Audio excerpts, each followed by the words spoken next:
सरकारी हावे teacher school के हो, समधी सरकारी हाय टीचर स्कूल के। आवेला महीनावा में पेंशन उनकर पूर हो, ओ तो करेला दहेजवा के मांग हो।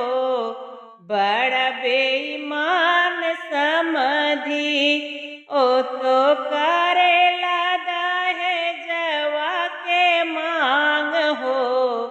बड़ा बेईमान समधी। नाही लेबै रुपया हो, नाही लेबै पैसा, नाही लेहले रुपया हो, नाही लेहले पैसा। अपने बहिनिया जोगे मांगै समधी भैसा, अपने बहिनिया जोगे मांगै समधी भैसा।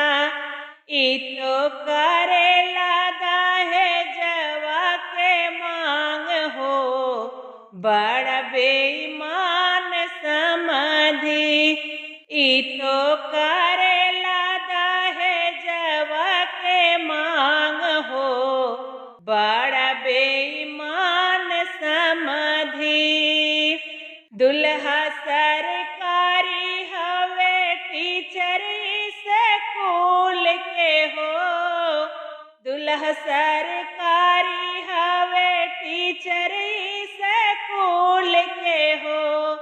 आवेला महीनवा में पेंशन उनकर पूर हो, ई तो करेला दहेजवा के मांग हो। बड़ा बेईमान दुल्हा, ई तो करेला दहेजवा के मांग हो। बड़ा बेईमान दुल्हा। नाही लेहले रुपया हो, नाही लेहले पैसा, नाही लेहले रुपया हो, नाही लेहले पैसा। अपने बहिनिया जोगे मांगे दुल्हा भैसा, अपने बहिनिया जोगे मांगे दुल्हा भैसा। ई तो करेला दहेजवा के मांग हो, बड़ा बेईमान दुल्हा।